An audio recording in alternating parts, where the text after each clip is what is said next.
नमस्कार, news one India पर आप देख रहे हैं देवभूमि में आपके साथ तहसीन फातिमा। आइए खबरों की ओर बढ़ते हैं। देहरादून में उत्तराखंड कैबिनेट की बैठक जारी है। कई विभागों से जुड़े प्रस्ताव पर चर्चा होगी। वात्सल्य योजना को कैबिनेट से मंजूरी मिलेगी। बड़ी जानकारी, कोरोना से अनाथ हुए बच्चों के लिए ये योजना है। तो इस वक्त की बड़ी खबर उत्तराखंड से मिल रही है, सीधा आप तक पहुंचाई जा रही है। कोरोना से अनाथ हुए बच्चों के लिए योजना, वात्सल्य योजना को मंजूरी मिल सकती है। बैठक में स्वास्थ्य, शिक्षा, राजस्व, वन एवं पर्यावरण, आवास, शहरी विकास विभाग समेत अन्य विभागों से जुड़े प्रस्ताव पर चर्चा होगी। कुल मिलाकर महत्वपूर्ण ये बैठक माना जा रहा है। इस बैठक में कई ऐसे मुद्दे हैं जो रखकर चर्चा की जाएगी और प्रस्ताव पर मुहर लगाई जा सकती है।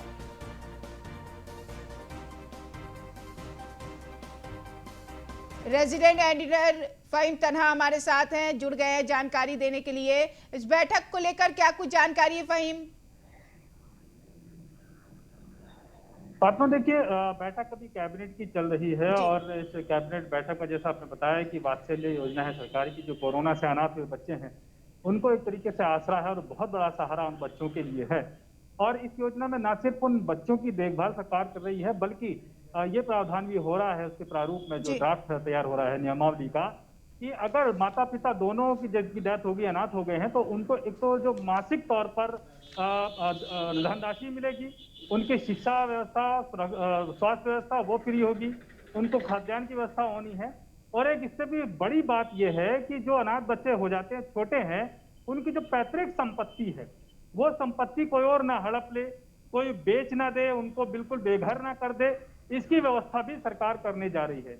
इसलिए बहुत महत्वपूर्ण है। मुख्यमंत्री तीरथ सिंह रावत ने इसकी 22 मई को घोषणा की थी और आज इसकी तकरीबन आधा दर्जन विभागों के समन्वय के साथ में इसका ड्राफ्ट तैयार हो रहा है। उसकी कैबिनेट की मंजूरी इस नियमावली को लेकर के ड्राफ्ट को मिलेगी।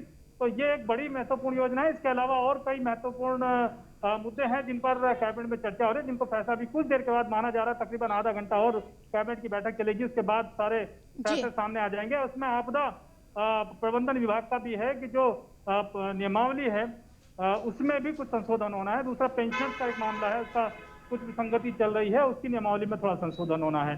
इसके अलावा कई और मामले हैं, तकरीबन आधा दर्जन विभागों के, उन पर फैसले होने हैं इस कैबिनेट की बैठक में, और अभी कैबिनेट बैठक चल रही है। ऐसे में किस किस विभागों के प्रस्ताव पर चर्चा होगी, कोई जानकारी? बिल्कुल, देखिए, इसमें स्वास्थ्य विभाग के कुछ प्रस्ताव हैं, जैसा मैंने कहा, कुछ आपदा प्रबंधन विभाग का एक प्रस्ताव है, एक वित्त विभाग और पेंशनर से जुड़ा हुआ एक मामला है, उस पर चर्चा हो रही है। दूसरा एक विषय परिवहन विभाग का भी था, जिसमें उनका वर्ष 2018-19 का तकरीबन 72 करोड़ रुपया का दावा है परिवहन विभाग का, सरकार से लेने का नुकसान का, जो हिल लॉस का, एक पर्वतीय क्षेत्रों में गाड़ी चलाने का जो लॉस होता है, क्योंकि यात्री संख्या उतनी नहीं होती है तो निगम को नुकसान होता है, तो लिहाजा उसका एक दावा है, उसको लेकर के भी, और वेतन नहीं मिला कई निगमों में, तो इसको लेकर के भी चर्चा हो सकती है। इस तरह से चलिए, इस बैठक पे आप नजर बनाए रखिएगा, आपसे संपर्क करेंगे अपडेट के लिए। फिलहाल शुक्रिया तमाम जानकारी के लिए। आगे बढ़ेंगे। उत्तराखंड में 43 दिन बाद आज से विधिवत तरीके से अनलॉक की प्रक्रिया शुरू हो गई है। सुबह 8 बजे से शाम 5 बजे तक सारे बाजार खुलेंगे। अनलॉक होने पर सबसे ज्यादा भीड़ शराब की दुकानों पर देखी गई है। सुबह 5 बजे से ही शराब के शौकीन बड़े सलीके से हाथों में झोला लेकर बाकायदा कतार में खड़े दिखाई दे रहे हैं। राजधानी के घंटाघर में शराब के ठेके पर इतनी भीड़ पहुंची कि पुलिस को व्यवस्था बनाने रखने के आगे आना पड़ा। चौकी इंचार्ज धारा शिशुपाल सिंह राणा ने बताया है कि मास्क और सोशल डिस्टेंस को सुनिश्चित किया जा रहा है।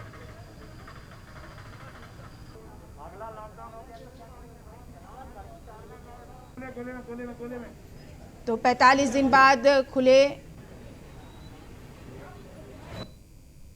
हमने कल से पहले पिछले साल की वजह से हमें जानकारी थी कि एकदम से वाइन शॉप खुलेंगे तो भीड़ एकदम से बढ़ जाएगी, तो इसलिए हमने सारे वाइन शॉप वालों को बुला के कल ही सारे गोले बनवा दिए थे, पूरी व्यवस्था करवा दी, और सुबह से ही लोग 6 बजे से ही लाइन पे आ गए थे। उसको लाइन को व्यवस्थित कराया जा रहा है और सोशल डिस्टेंसिंग का पालन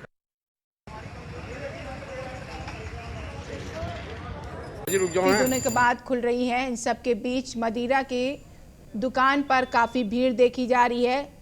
जिसकी व्यवस्था को सुचारू करने के लिए पुलिस प्रशासन को आगे आना पड़ा।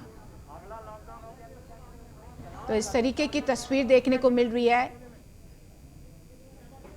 हालात को देखते हुए अब सारी चीज़ें खोली गई हैं। इन सब के बीच शराब की दुकानों पर काफ़ी भीड़ देखी जा रही है।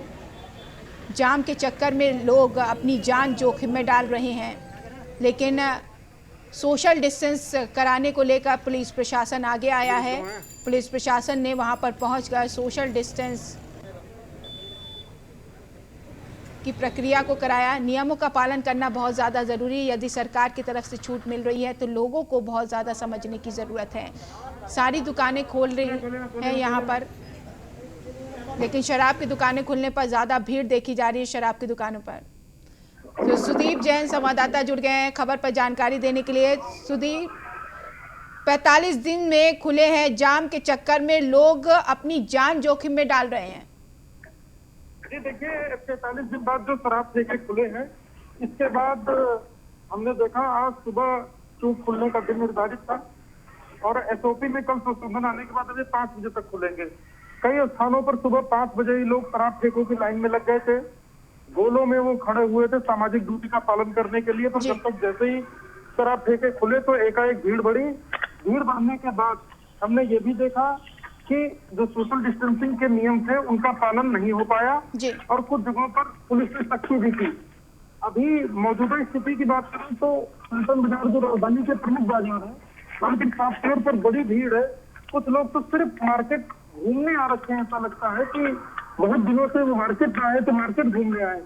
शराब की दुकानों की जहाँ तक बात है तो आज मार्केट बंद होने के बाद अब ये अगले 2 दिन बाद खुलेंगी। इसलिए भी थोड़ा लोगों में उत्सुकता है कि जो भी खरीदारी उन्हें करनी है, खरीदना है, आज ही खरीद ले। इसलिए भी कुछ उनमें जल्दी दिख रही है कि कहीं ऐसा ना हो शराब उन्हें ना मिले या वो प्यासे रह जाए शराब के लिए। ये भी एक लालायित लोग दिख रहे हैं। बिल्कुल सुदीप, मदिरा की ओवर रेटिंग हो रही है, कई जगह शिकायत भी मिल रही है। उसको लेकर प्रशासन क्या कार्रवाई कर रहा है? जी देखिए, शराब के शौकीनों पर डबल मार पड़ रही है जी। एक तो ठेकों पे ब्रांड अवेलेबल नहीं है, मनमाने ब्रांड लोगों को नहीं मिल पा रहे हैं। पसंद के ब्रांड लोगों को जो ब्रांड दिए जा रहे हैं, लोगों को उन्हीं से काम चलाना पड़ रहा है और हर अड्डे पर हुए और हर बोतल पर ओवर रेट चार्ज किया जा रहा है, जो कि आम जनता की जेब पर सीधे सीधे डाका है। सबको ये जानकारी है और अधिकारियों की बिना जानकारी के ऐसा हो रहा हो तो ये संभव नहीं है।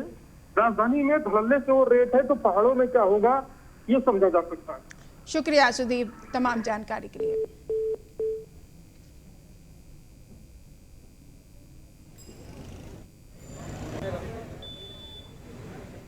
इसी के साथ बढ़ेंगे आगे। हल्द्वानी में आज 45 दिन बाद नई गाइडलाइन के साथ बाजार को खोला गया। बाजार खुलने से दुकानदारों में खुशी का माहौल है। ग्राहकों ने भी बाजार का रुख किया है। बाजार खुलने से कारोबार को नई गति मिलेगी। दुकानदारों का कहना है कि लगातार 45 दिनों से बाजार बंद था, जिससे करोड़ों का कारोबार प्रभावित हुआ है। व्यापारी लगातार सरकार से मांग कर रहे थे कि सरकार ऐसी गाइडलाइन जारी करे जिससे सरकार को, जनता को और कारोबार को कोई असर ना हो। आज जिस प्रकार से सरकार की नई गाइडलाइन के हिसाब से बाजारों को खोला गया है, कारोबार में थोड़ी सी राहत मिली है।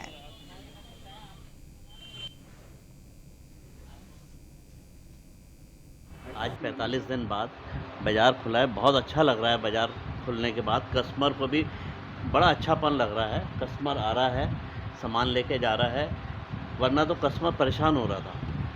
और हम तो ये चाहते हैं कि धीरे धीरे इसी तरीके से रोज़ बाज़ार खुले, चाहे 4-4 घंटे के लिए खुले। इससे बाज़ार में भीड़ भी नहीं होगी और लोगों को भी परेशानी ख़त्म हो जाएगी। आज ये करीब 1.5 महीने बाद जो बाज़ार खुला है, इस वजह से थोड़ा व्यापारियों को थोड़ा राहत है और थोड़ा बहुत ग्राहकों की आवागमन हो रहा है, जिससे कि व्यापार आगे को चलने की थोड़ा बहुत उम्मीद है। ब्लैक फंगस इंजेक्शन की कालाबाजारी का खुलासा। राजधानी में 5 इंजेक्शन के साथ 3 लोग गिरफ्तार किए गए हैं। 4 गुना कीमत पर बेच रहे थे इंजेक्शन। देहरादून में रेमडेसिविर इंजेक्शन की कालाबाजारी के बाद अब ब्लैक फंगस के इंजेक्शन की कालाबाजारी पर काम किया जा रहा है। यहाँ पर उसका धंधा फल फूल रहा है। बता दें आपको, क्लेमने टाउन थाना पुलिस प्रभारी धर्मेंद्र रौतेला ने 5 इंजेक्शन के साथ 3 लोगों को अरेस्ट किया है। इंजेक्शन के लिए आरोपी 50,000 से 85,000 की मांग करते थे। पीड़ितों ने इंजेक्शन की मांग को लेकर सोशल मीडिया में मैसेज किया था, जिसके बाद ये आरोपी हरकत में आए। 2 आरोपी चमोली और 1 पौड़ी का रहने वाला है। थाना प्रभारी धर्मेंद्र रौतेला ने बताया है कि अभी जांच की जा रही है।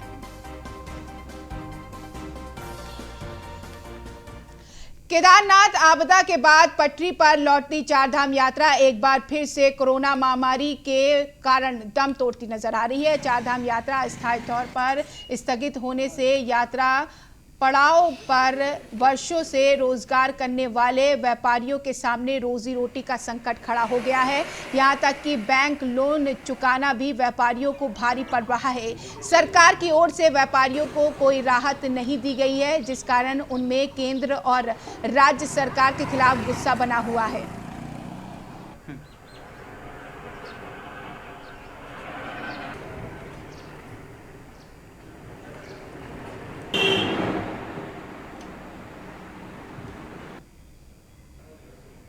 तो चारधाम यात्रा स्थगित होने से रोजी रोटी पर संकट आ गया है।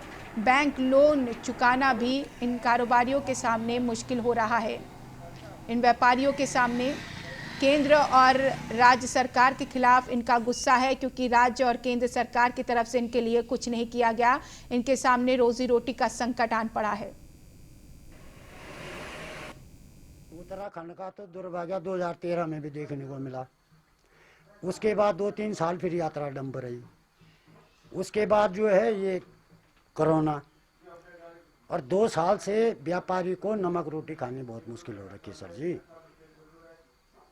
धंधा इतना चौपट हो रखा है, यात्राएं बंद हैं, व्यवसायी हैं, हमने बैंक लोन ले रखे हैं, कहाँ से हम जीवन यापन कैसे करें? हम तो इतने परेशान हैं व्यापारी लोग। 10 बजे दुए सुबह 8 बजे दुकान खोलो, 10 बजे बंद करो। अब क्या करें, कोरोना का भी पालन करना है।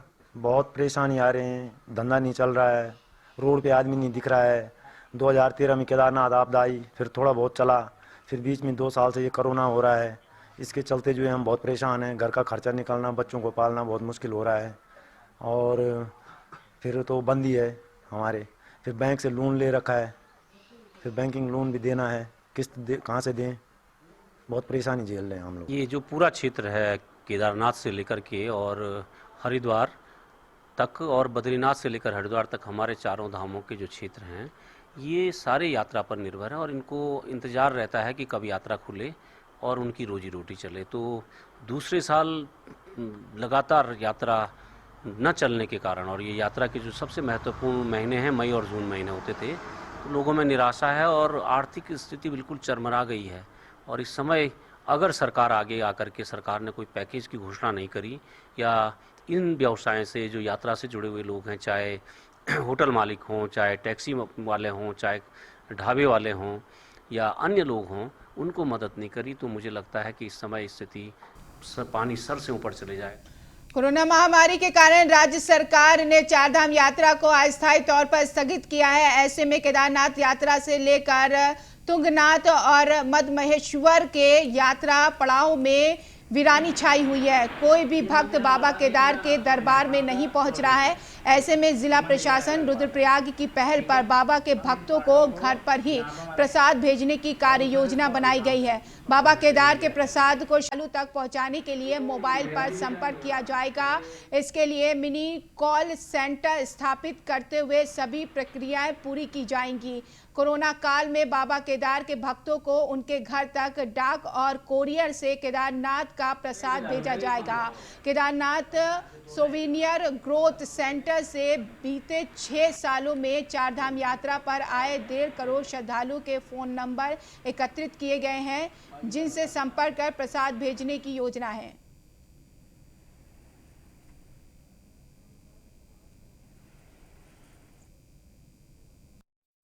केदारनाथ प्रसाद जनपद में एक प्रसाद संगठन बनाया गया है, जो 2016 में बनाया गया था। 2016 से हम निरंतर श्री केदारनाथ धाम में यात्रियों के लिए स्थानीय उत्पादों से निर्मित प्रसाद का आपूर्ति कर रहे हैं।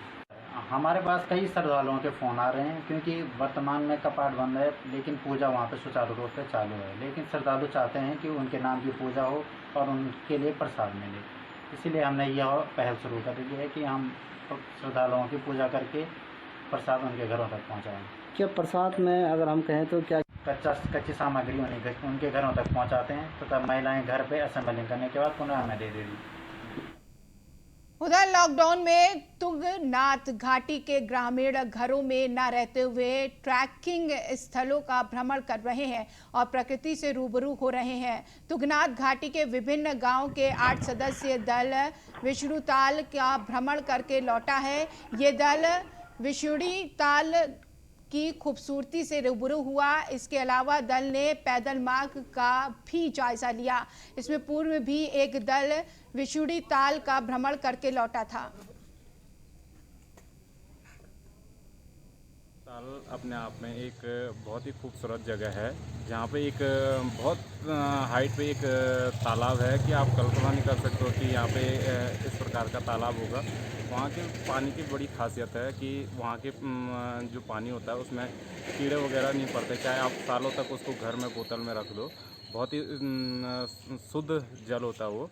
तो उसका वो वहाँ के जल को हम देवी देवताओं के पूजन के लिए या अन्य कार्यों के लिए भी यूज़ करते हैं। बहुत ही सुंदर जगह है।